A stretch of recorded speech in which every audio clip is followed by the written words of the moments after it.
Hello, welcome to the Opinionistics. I'm your host, John Malone, and eventually we'll have other co-hosts joining us, but if not, well, go with the flow, I guess. Introducing from Richmond, Jennifer Messina. Hi, how are you doing? So I'm actually not from Richmond. I'm just in Virginia at the moment. I'm actually Oh, currently I'm Los Angeles based. okay.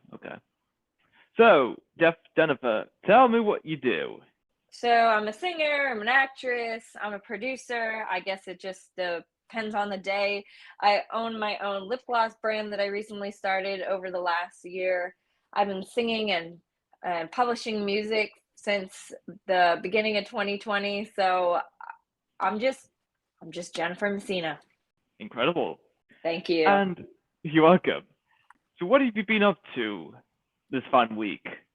I actually recently just came back from a family vacation in Aruba.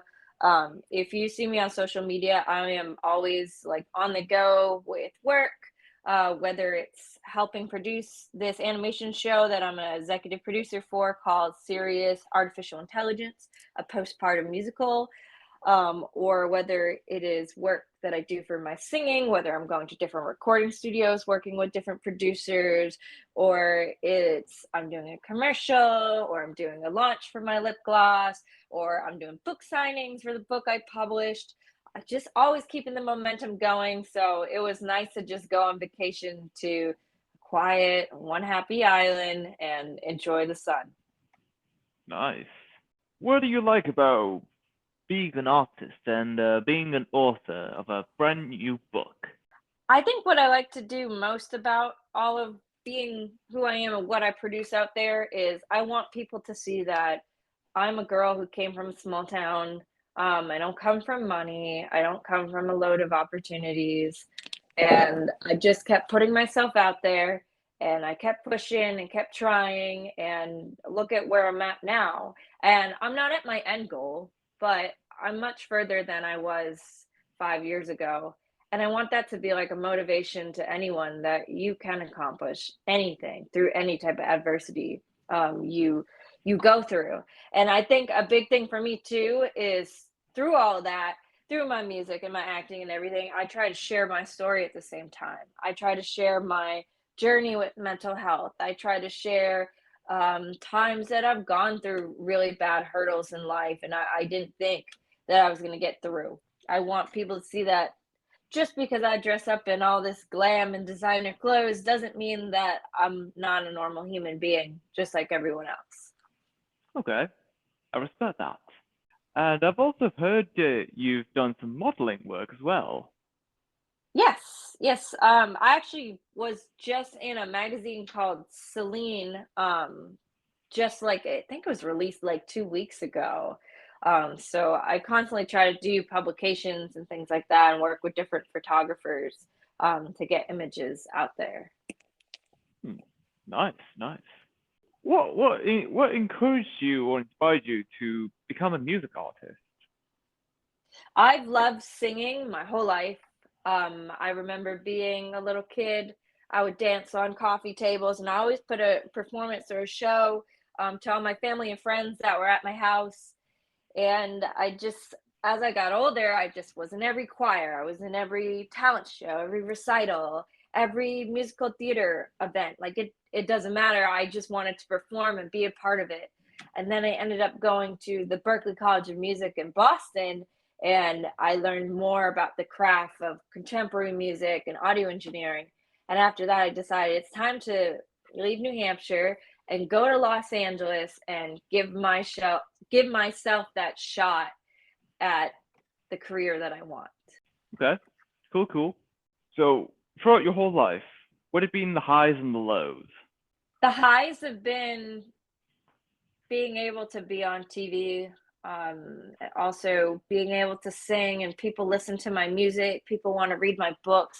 I would think the biggest high is like even if one person just DMs me or has my number and texts me and says, "Hey, this song really had an impact on a breakup I'm going through," or like I've had people say message me on the side and say like, "Hey, I listened to this song and it saved my life from a suicide attempt." And those type of touching moments tell me like maybe there is something that I'm doing right. And that encourages me to move forward and keep going. I mean, the lows in my life, it's that's a hard question to answer. I mean, I have been through self-harm. I've been through rehab, just sitting for hours and hours in therapy, trying to like dig and break into things that like make me so depressed and so anxious and on edge. I've been robbed before. My car has been broken into. I've experienced loss. I've experienced all of these things, and regardless, my music and my career really keep me moving forward. It makes me say every time I fall, I'm gonna take another step up and keep moving because I'm all I got, and my friends and family are rooting for me to keep trying to fight the big fight. All right, incredible. What other major projects are you working on right now? So right now, I just relaunched my lip gloss, Messina Glam. So it is now available on Amazon, Etsy, eBay, Marketplace, Instagram stores.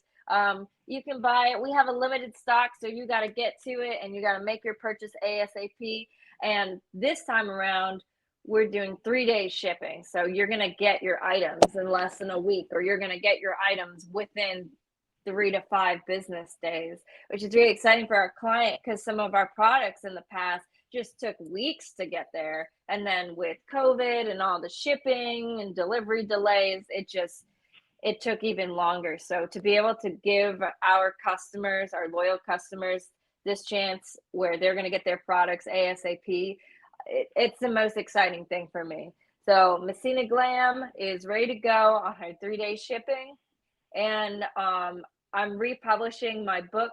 I released it back in 2020 only to Amazon, but now it's been re-released again, version 2, rewritten, rethought of, and the hard book cover actually has a journal section where you can read the prompts based on chapters you've read throughout my book and write about it and reflect and learn from it.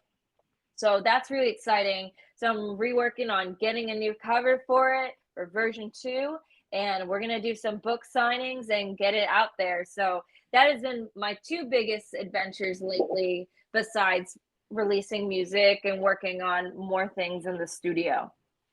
Hmm, nice, incredible. If you had to leave the United States forever, where would you really relocate to? That is a crazy question. I've been to a couple of places in the world. I won't say I'm the most world traveled. Like I've been to almost every single United States state except like 10 of them. But I'm absolutely in love with Europe. I grew up in New England, so I'm used to like very old history being around the contemporary and the new. Like in the city of Boston, you would see buildings from the 1800s, the 1600s, and it would be right next to a skyscraper that was built yesterday. Or like the apartment you had, like even though it was remodeled, it still had some of its original moldings from the 1800s. Like I love that old meets new. And I feel like if I had to leave the US forever, I would go to Europe and see all the countries and be a part of all that history. Like it just fascinates me and really like takes me back to what would that time period be like. I can see that. What wastes the most time in your day-to-day life? Um, it's definitely getting up in the morning. Like the first thing I do is I really need coffee. I always drink my coffee hot, black, whether it's Keurig or drip coffee. Though I'm a big fan of the coffee in the coffee filter and the drip, or even going to get some Starbucks or a hipster coffee place down the road.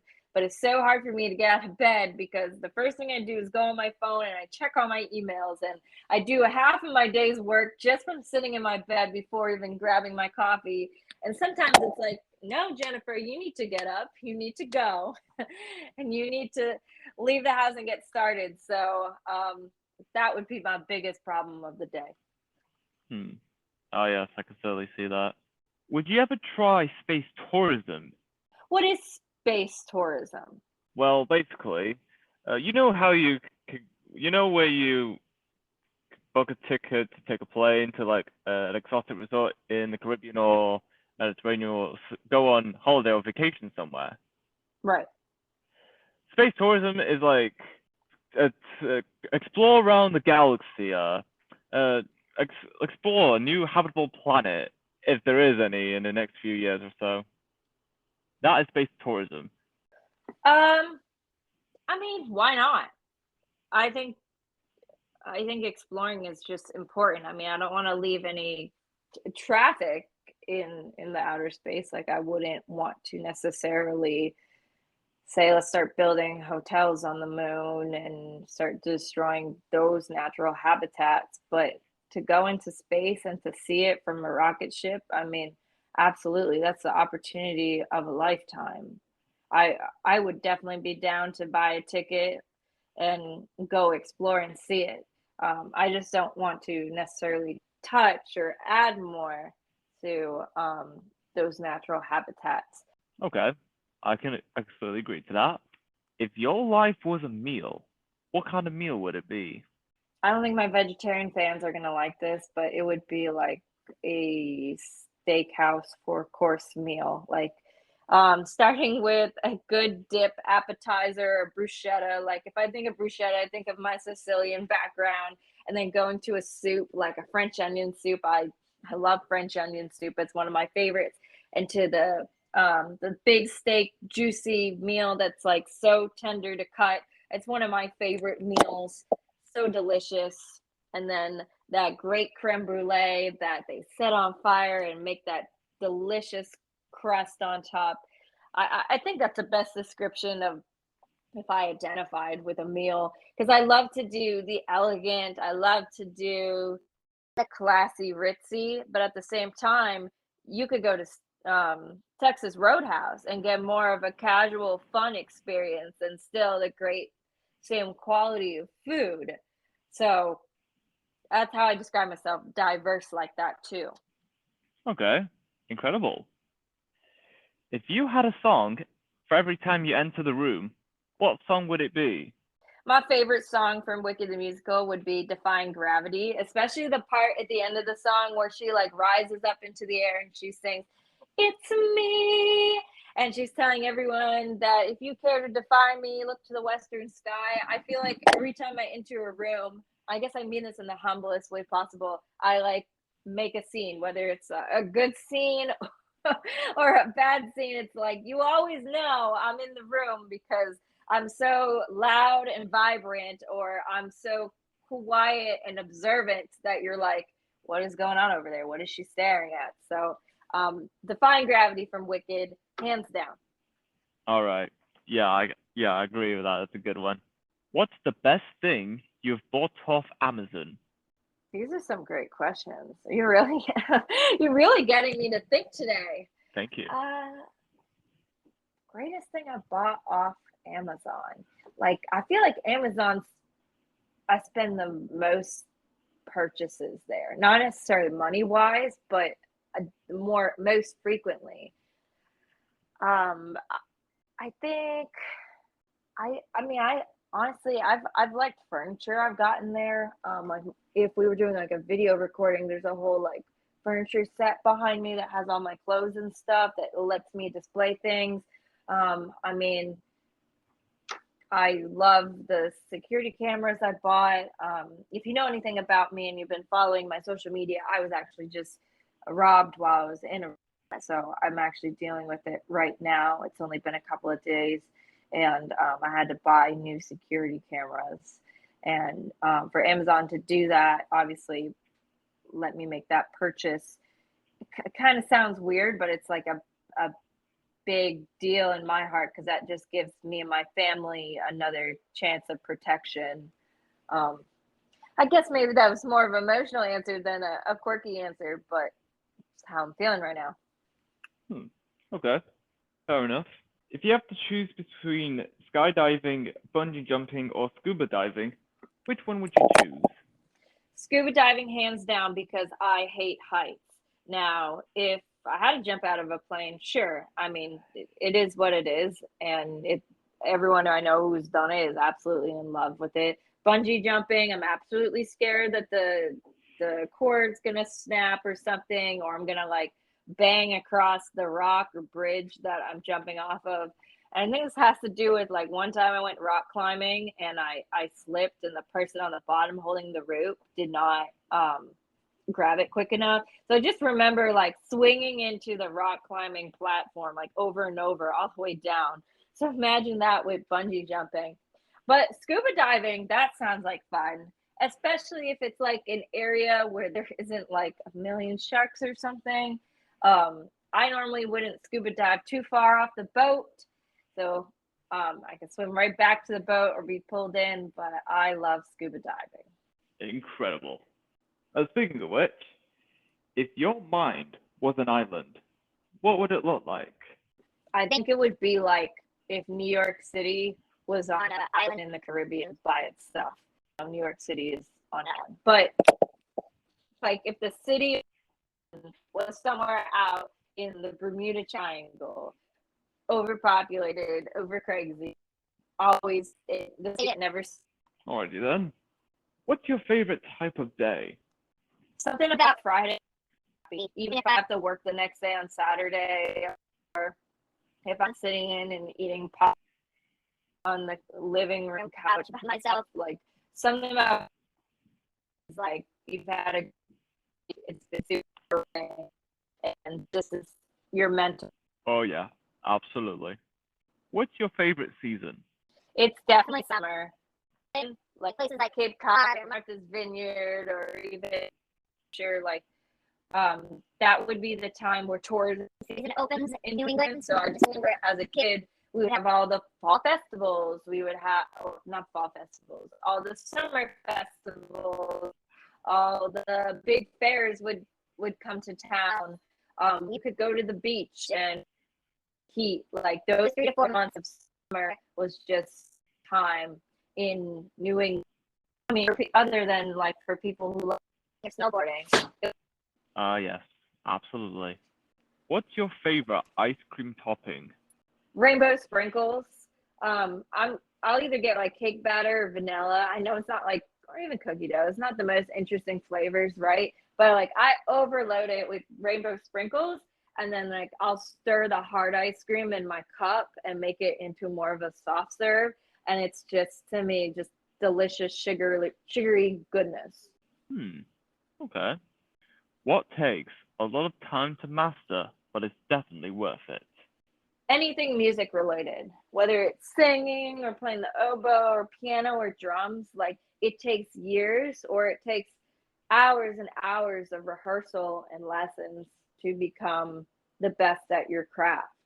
But once you get it and you can like just do it, it takes everything away. To perform on a stage is like nothing else exists. Even to sing in the shower for me is like, wow, like I've come this far, I've done all this practice. It just feels good to let it out and feel like it's being sung well or at my best.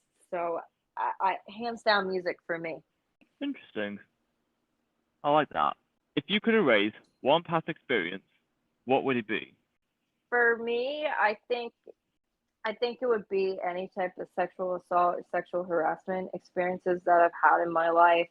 I've talked about some of them through my music and interviews revolving songs that I've published.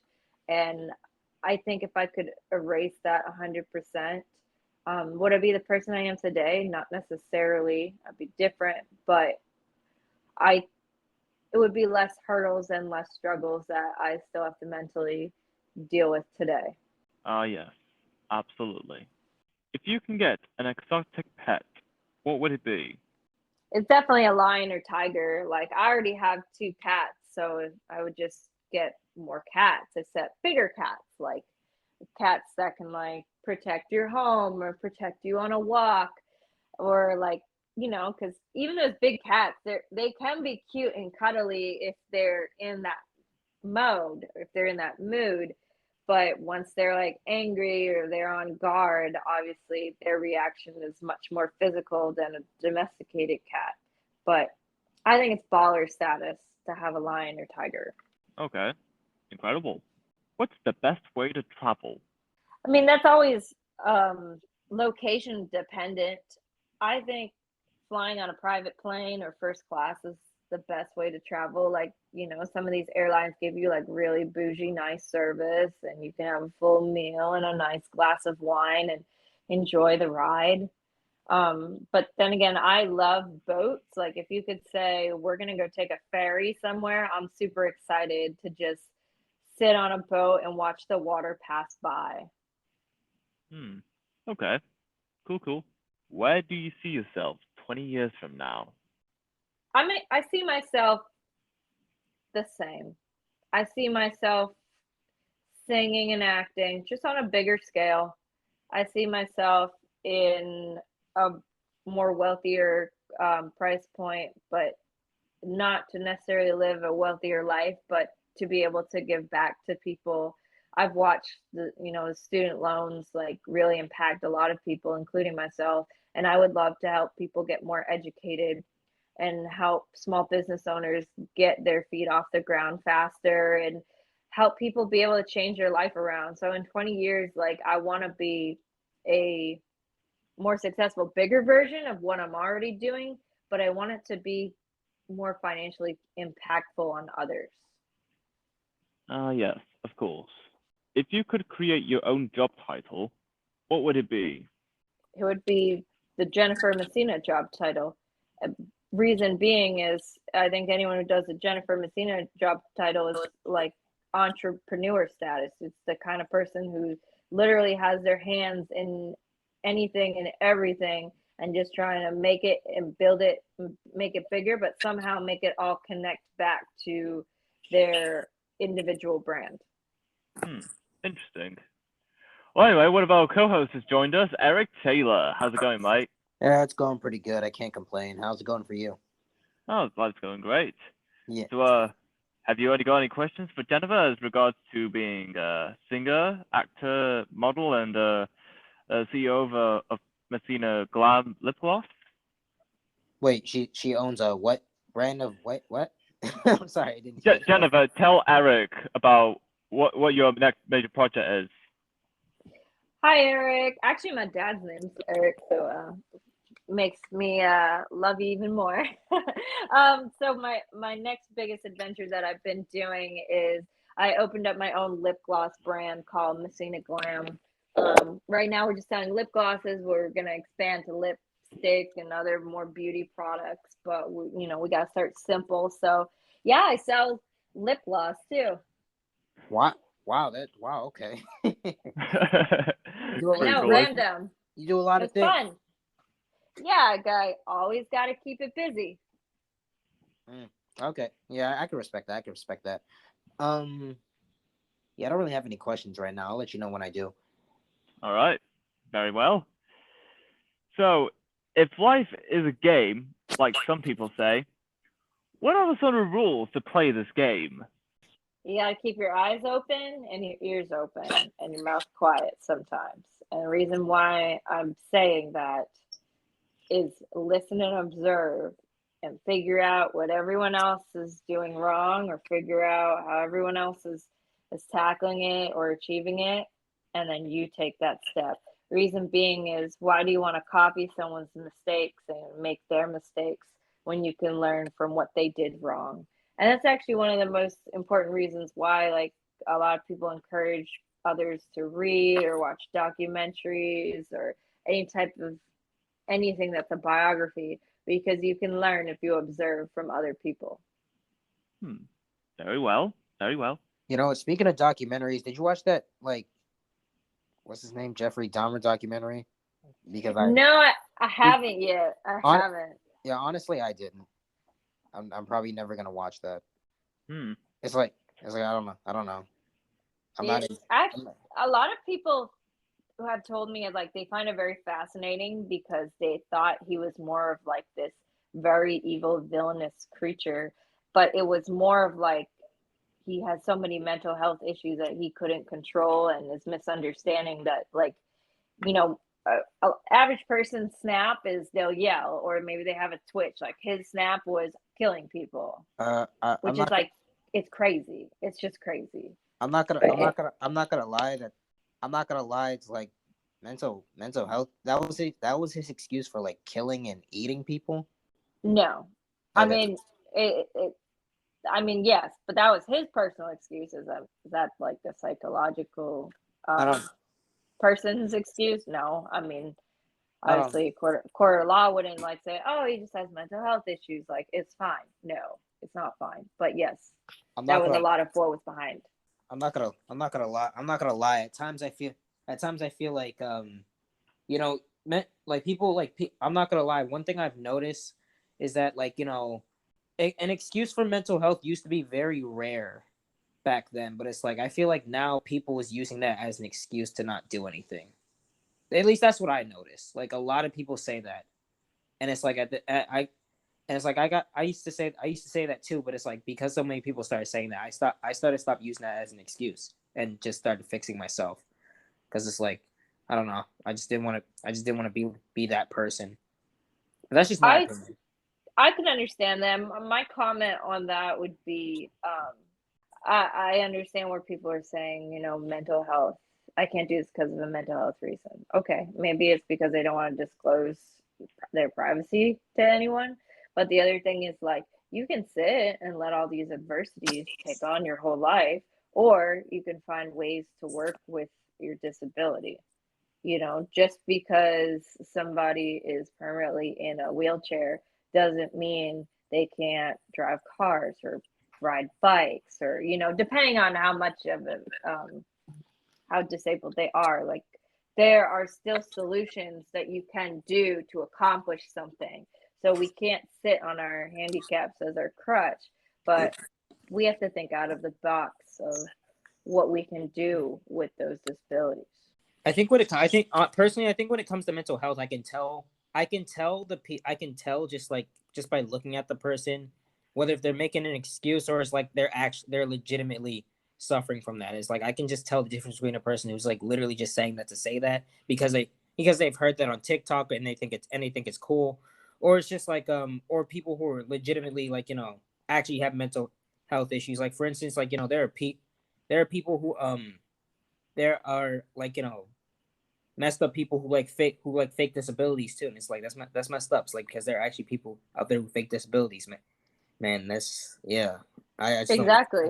That's the one thing And I then don't. That's the one thing I don't like about TikTok because um it promotes.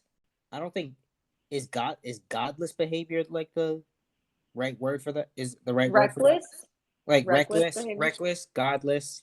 Either way, it's immoral in my opinion, because it's like why would you fake that? There Right. there are people who actually have that out there, and it's like you're faking it. It's all for attention, and then the people who actually do need help like don't get the help because they think that people think they're faking it too. Yeah, so It's just crazy. that's why I'm not on TikTok. You know what? Fair enough. Good on you, Yeah, Eric. yeah, that and I just don't want to. I just don't want it. No, I don't know. also, I don't know. I don't want my attention span shortened. And it's like, yeah, that's what TikTok does. It shortens your attention span. oh yes, absolutely. And that is all we have for this episode. It's great having you here, Jennifer, talking about your life as a singer, actress, model, and your new lip gloss brand. It's been amazing. Thank you so much for having me there. If any of you guys listening want to follow more on social media, it's Jennifer C. Messina on Instagram, Twitter, TikTok, YouTube. Just come find me, come add me, come DM me, say hi, ask for a discount on the lip gloss, or ask for advice. I'll give you candid advice on how to get started on your dreams too. Nice. And until next time, stay opinionated.